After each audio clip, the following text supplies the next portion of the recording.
Une émission évidemment un peu particulière au regard de la situation actuelle en Nouvelle-Calédonie. Nos trois invités sont ce midi Mim Sidélé, la présidente du MEDEF, David Guyenne, le président de la CCI. Nous sommes également en ligne avec Elisabeth Rivière, la présidente de la Chambre des métiers de l'artisanat. Bonjour à tous les trois.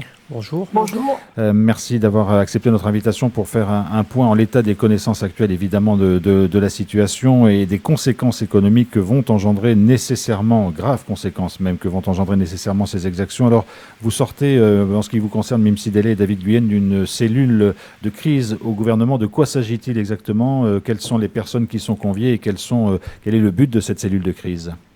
Mim Sidélé. Écoutez, l'idée ce matin, c'était déjà de parer déjà au plus urgent, c'est-à-dire la sécurité, avoir des informations sur la sécurisation des entreprises, mais aussi le sujet très important pour les Calédoniens des pénuries, à la fois des pénuries alimentaires, des pénuries en médicaments, des pénuries en carburant. Donc c'est des sujets qu'on a évoqués ce matin pour organiser au mieux ce qui peut l'être.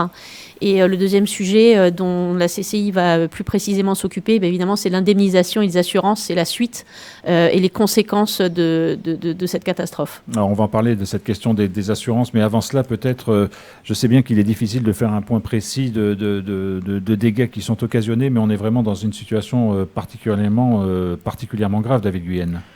Oui, j'ai envie de dire une situation désespérante. On est tous touchés. On est tous là, chefs d'entreprise et comme les autres, on a notre vie qui vient de s'effondrer. Et je suis d'autant plus ému et révolté que ça a pris. Il y a eu un acharnement. J'ai une entreprise.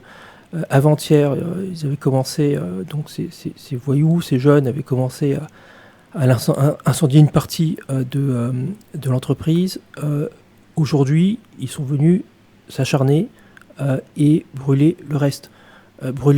Mais ce n'est pas que des commerces, il y a aussi un centre médical avec un centre de cardiologie. Et je suis absolument effondré de voir à quel point certains Calédoniens sont devenus complètement fous. Mim Sidélé, lorsque vous étiez venu en début de semaine, au début de ces actions, vous disiez la priorité c'est de sécuriser ce qui peut l'être. Ça reste encore très très compliqué. On le sait aujourd'hui, par exemple, sur Quai Nguyen, la situation est très compliquée. Oui, en fait, malheureusement, aujourd'hui, on n'a pas les moyens de sécuriser les entreprises. Ça, c'est un fait établi. La priorité des forces de l'ordre qui font ce qu'elles peuvent avec les moyens qu'elles ont, c'est de sécuriser les personnes. Et on sait qu'il y a eu des attaques aux personnes sur les 2 derniers jours. Donc on comprend cette priorité. Évidemment, c'est très dur pour les chefs d'entreprise d'entendre que les secours ne viendront pas quand leur entreprise est assiégée, quand elle est brûlée.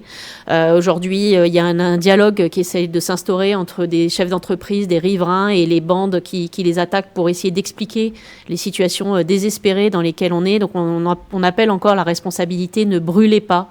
Ne brûlez pas. Il y a presque un message qui est de dire mais les pillages sont en cours, chacun le voit, mais ne brûlez pas parce que le feu c'est l'impossibilité de réouvrir avant des mois et là ça va être une catastrophe pour l'emploi et pour l'économie de la Nouvelle-Calédonie. Donc il faut arrêter de brûler. David Guyenne. Oui, alors 2 points. Le premier, c'est un soutien total, inconditionnel au courage des forces de l'ordre qui payent un prix très cher et très lourd. Il faut bien comprendre, nous, chefs d'entreprise, quand on appelle les pompiers et qu'on nous dit « oui, mais il faut sécuriser, donc je dois attendre une patrouille de gendarmerie ou de police », il faut l'accepter. Il n'y a rien d'autre à faire parce que ces personnels-là vont sécuriser des vies, vont sécuriser nos populations. Et donc, c'est cette première étape qui est nécessaire. Donc le retour à l'ordre est la priorité, et on ne pourra pas construire le monde économique, reconstruire ce monde économique avant qu'il y ait un parfait retour à l'ordre. Alors nous sommes également en ligne avec Elisabeth Rivière, la présidente de la Chambre des métiers de l'artisanat, qui n'a pas pu venir en direct parce qu'évidemment il y a un certain nombre de barrages qui l'empêchent de passer. Quel est votre regard sur ce qui s'est passé? On ne vous a pas encore entendu après ces exactions. Elisabeth Rivière, quel regard vous portez sur ce qui s'est passé et ce qui se passe encore? Oui, alors c'est vrai que je m'excuse auprès de mes ressortissants, mais je suis moi-même habitante du Mont-d'Or Sud, donc avec de grandes difficultés pour se déplacer. Ne connaissant pas non plus quelle est la situation de mon entreprise puisque je suis située sur Ducos, mais je garde un œil très vigilant sur l'ensemble des entreprises artisanales. On est en train d'essayer de faire le recensement pour savoir quel est le nombre d'entreprises qui sont touchées. Je vais rebondir aussi. Aujourd'hui, c'est vrai que les entreprises, c'est notre vie. Souvent, on est des petits chefs d'entreprise. C'est tout ce qu'on a. Mais je crois qu'aujourd'hui, on a quelque chose de plus important. C'est notre vie et c'est nos familles. Et comme on a travaillé, je fais partie aussi du groupe économique avec Missy et David, avec le gouvernement de la Nouvelle-Calédonie. Aujourd'hui, il faut que l'ensemble des lieux soient sécurisés. On va reprendre progressivement tout ce qui va toucher à l'économie, mais aujourd'hui, on a besoin d'attendre que tout soit sécurisé et on entend bien que il faille d'abord prioriser les familles qui peuvent avoir des difficultés. C'est la priorité aujourd'hui, même si on a tout perdu, on devra faire avec et il faut qu'on attende que ce mouvement j'ai pas de mots pour vous dire, on est tous très touchés, mais on doit penser à la sécurité d'abord. Après, il y a une autre difficulté, c'est tout ce qui va toucher à l'alimentation. Sur Nouméa, effectivement, c'est très difficile. Nous, on est dans un lieu où aujourd'hui, quasiment tous les commerces sont vides aussi. Donc voilà, il faut qu'on soit tous patients. C'est peut-être facile. Les mots sont peut-être pas assez forts pour dire aux gens que j'entends toutes leurs difficultés. On est tous dans la même situation et on doit tous être très forts et un peu patients pour que tout ça soit remis en route. Alors, Mimsi Délé, on vient d'entendre Elisabeth Rivière parler des questions de l'alimentation. On sait que c'est une préoccupation des Calédoniens. On sait que de nombreux magasins ont été brûlés, pillés, saccagés, que certains ont pu préserver un certain nombre de choses. C'est un point, vous le disiez, qui a été évoqué ce matin dans cette cellule de crise. Qu'est-ce qu'on peut dire aujourd'hui et est-ce qu'on peut rassurer les Calédoniens ?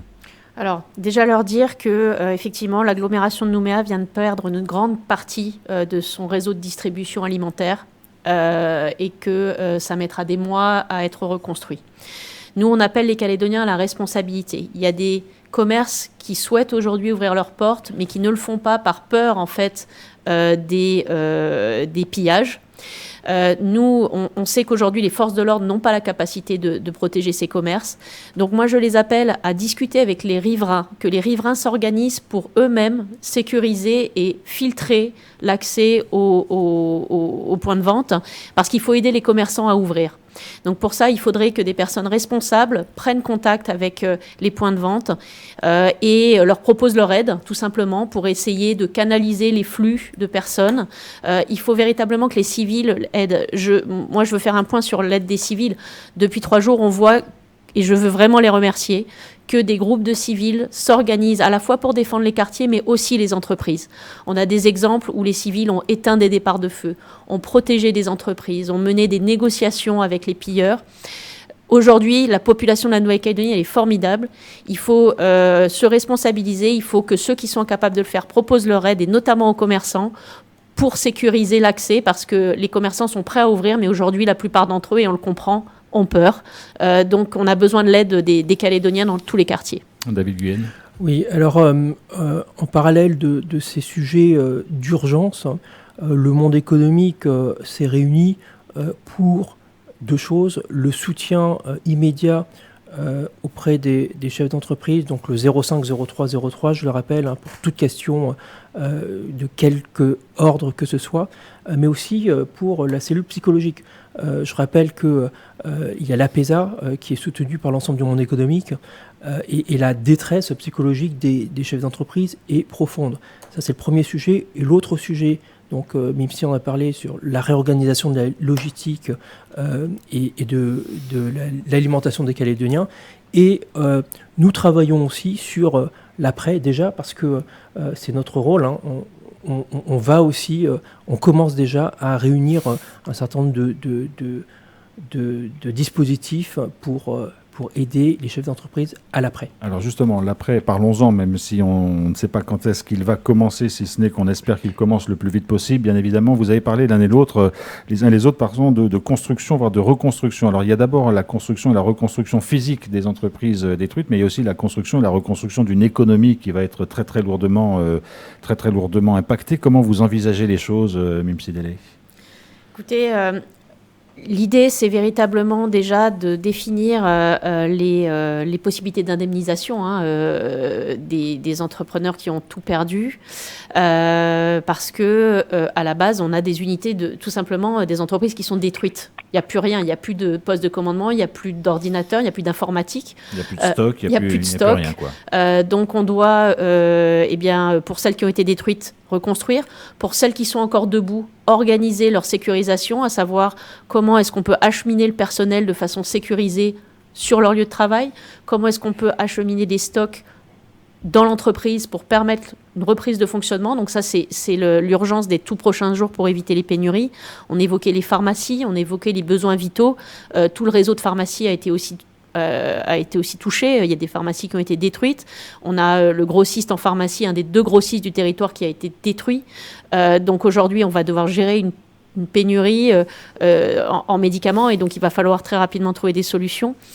Donc voilà, on a 2 axes. On a comment est-ce qu'on va remettre en fonctionnement ceux qui sont encore debout et ensuite comment est-ce qu'on va pouvoir reconstruire ceux qui ont tout perdu. Alors, on va parler du rôle des assurances parce qu'il est important, mais avant cela, il va y avoir une autre conséquence, bien évidemment, et certains l'ont déjà annoncé, c'est-à-dire des mises en chômage d'un certain nombre de salariés, puisqu'il n'y a plus d'entreprise, il n'y a plus d'activité. Elisabeth Rivière, vous avez des inquiétudes réelles aussi sur ce point-là ?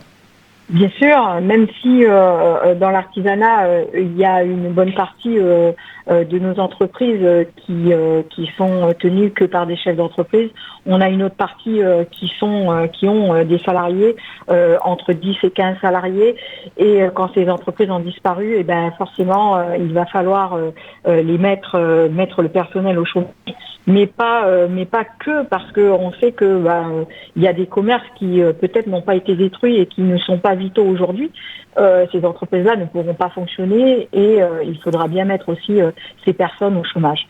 Donc tout ça c'est un vrai désastre. C'est des situations non seulement pour les chefs d'entreprise mais pour leurs salariés aussi, des solutions qui vont être très difficiles.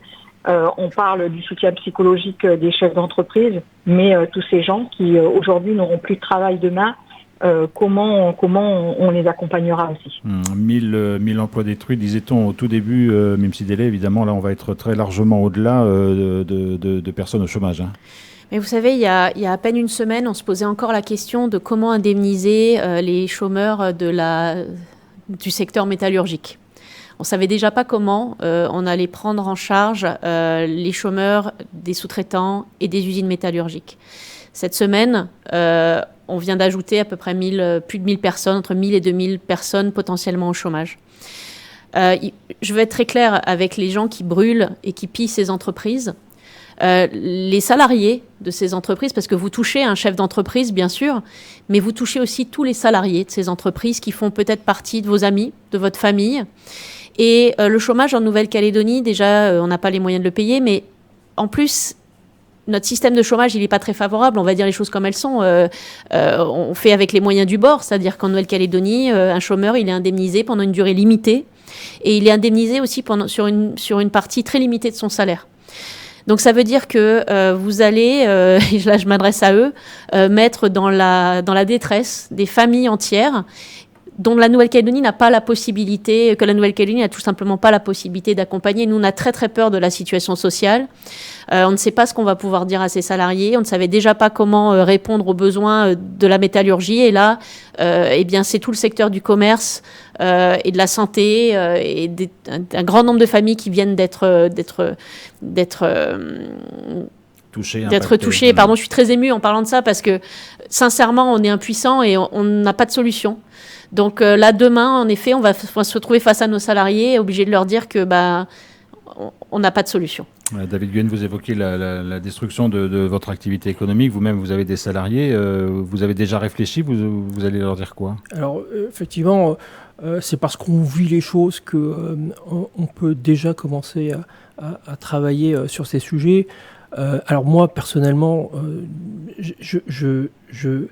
j'envisage d'être en sureffectif, mais je ne sais même pas comment je vais rémunérer ce sureffectif. Mais les compétences, les garder, les compétences, pouvoir justement avoir une personne qui travaille plutôt qu'elle soit au chômage, je pense que c'est une des pistes de réflexion. Je voulais revenir quand même sur la magnitude du désastre. Hein. On a commencé, nous, à faire une évaluation à la louche, mais ça va être au bas mot au moins 20 milliards CFP hein, pour 2000 emplois probablement. Et 20 milliards CFP, ça veut dire à une échelle nationale quelque chose comme 40 milliards d'euros, c'est-à-dire un désastre qui est juste monumental. Sans compter l'aspect structurel de l'économie qui va prendre beaucoup de temps à se reconstruire. Donc pour rassurer les chefs d'entreprise, parce que ce sont leurs préoccupations, au-delà de la sécurité, leurs autres préoccupations qu'elles expriment notamment dans le numéro vert, on travaille sur ces expertises, sur ces assurances, sur ces problèmes d'indemnisation. L'état d'urgence aide. L'état d'urgence permet justement d'étendre un certain nombre de champs pour que les entreprises soient indemnisées. Et ce qu'il faudra, c'est effectivement que ce soit rapide, que ce soit fort, pour que l'on puisse reconstruire au plus vite. Alors on évoquait, et ce sera sans doute le dernier aspect de cette émission un peu particulière, la question des assurances. Beaucoup vont se tourner évidemment vers leur assureur, les contrats vont être épluchés à la louche, voir si toutes les cases ont été causées ou pas, cochées ou pas, et si la case émeute notamment existe, ça va être très compliqué. Là aussi, il va y avoir un travail en commun à faire avec les assureurs. Exactement, on a commencé d'ailleurs à travailler avec eux. L'État va devoir intervenir, ça c'est sûr, va devoir faciliter les choses, va devoir... je ne vais pas dire forcer les choses, mais en tout cas inciter les choses. Et le monde économique va devoir être solidaire. Et notamment, les assurances vont, et j'en suis sûr, les assurances, les banques, tout le monde va devoir être solidaire pour accompagner les chefs d'entreprise. Elisabeth Rivière, c'est aussi le rôle des chambres consulaires d'accompagner leurs ressortissants dans toutes ces démarches qui vont avoir lieu. Vous allez mettre sans doute des dispositifs spécifiques en place pour pouvoir les accompagner au mieux. Alors oui, mais nous faisons partie aussi de ce groupe de travail avec la TCI, le numéro vert. Ça regroupe l'ensemble du monde économique. Et bien sûr, dès que nous pourrons avoir accès à nos locaux et que nos agents pourront travailler en toute sécurité, bien sûr, nous allons déployer des moyens supplémentaires pour accompagner nos chefs d'entreprise, leur permettre de les accompagner dans ces démarches qui sont souvent compliquées, avec les assurances, avec aussi les banques, hein, comme le disait le président de la CCI, avec tous les organismes, parce que quand on est dans cette situation-là, c'est compliqué de faire ces démarches. Donc oui, la Chambre des métiers de l'artisanat continuera et poursuivra son action auprès des artisans, comme toutes les autres chambres. Je pense à notre collègue de la Chambre d'agriculture, le président qui est sur la foire. Il fait aussi partie de tous les groupes de travail et on est tous ensemble solidaires avec les organisations patronales parce que c'est comme ça qu'on arrivera à remonter un peu la pente dans le domaine économique. C'est pareil, c'est difficile aussi pour nous. On est chef d'entreprise, mais avant tout, on a ces responsabilités-là et on les assume. Alors justement, et ce sera ma dernière question posée à chacun d'entre vous, on vous a entendu vous exprimer avec de l'émotion, avec un certain abattement, même si on sent que les uns et les autres restent combatifs face à une situation qui est particulièrement compliquée. Quel message vous aimeriez aujourd'hui délivrer aux chefs d'entreprise et aux salariés qui vous écoutent dans la situation dans laquelle on est aujourd'hui? David Guyenne. Je commence. Évidemment, prenez soin de vous d'abord. Tout le monde est mobilisé, que ce soit les forces de l'ordre, que ce soit le monde économique. On travaille sur les sujets qui vous préoccupent. Donc, ayez confiance et surtout, gardez confiance en la Nouvelle-Calédonie. Ça va être très dur de retrouver la confiance entre nous, de retrouver la confiance dans ce pays. Mais tout le monde est mobilisé et il faut continuer d'y croire. Elisabeth Rivière. Moi, je vais redire ce que j'ai dit. C'est, comme le disait aussi le président de la SPCI, c'est oui, prenez soin de vous. On sait quelles sont les difficultés, on les vit comme vous au quotidien. Prenez soin de vous, de vos familles, de vos proches. Là, c'est le moment où il faut patienter. Je sais que ce temps est difficile et après sera le moment où nous devrons tous ensemble remonter nos manches et remonter cette pente qui va être difficile. On doit garder confiance en Nouvelle-Calédonie. On doit garder aussi confiance dans les forces de l'État et les forces de l'ordre qui font tout ce qu'elles peuvent pour maintenir cette stabilité en Nouvelle-Calédonie. Donc gardons tous confiance et demain nous devrons tous travailler ensemble. Et je crois que ça c'est un message important. Mime Sidélé. Oui, et puis pour finir et pas paraphraser ce qui vient d'être dit, moi j'appelle vraiment la population aussi à la responsabilité. Les entreprises ont beaucoup souffert. Je remercie l'ensemble de la population, les consommateurs, d'être responsables et d'accompagner les entreprises vers une reprise d'activité la plus sécurisée possible. Aujourd'hui, les commerçants, les entrepreneurs sont traumatisés. Il n'y a pas d'autre mot. Il faut un comportement responsable. On fera tout en œuvre pour reconstruire. J'ai confiance dans les entrepreneurs de ce pays, de la Nouvelle-Calédonie. On va les aider. On sera là parce que le combat ne fait que commencer pour redresser l'économie calédonienne. Mais on demande à chacun d'être responsable et d'accompagner le mouvement. Je dis très solennellement, on a besoin de tout le monde aujourd'hui. Merci beaucoup à tous les trois d'être venus dans cette émission un peu particulière, évidemment, des Jeudis de l'économie pour clore cette session d'information un peu plus longue que d'habitude en raison de la situation en Calédonie. On aura l'occasion évidemment de revenir une fois que les moments les plus difficiles seront passés sur l'état des lieux et la manière de reconstruire l'économie calédonienne dans cette émission. Merci en tout cas à tous les trois d'avoir accepté d'y participer. Merci. Merci.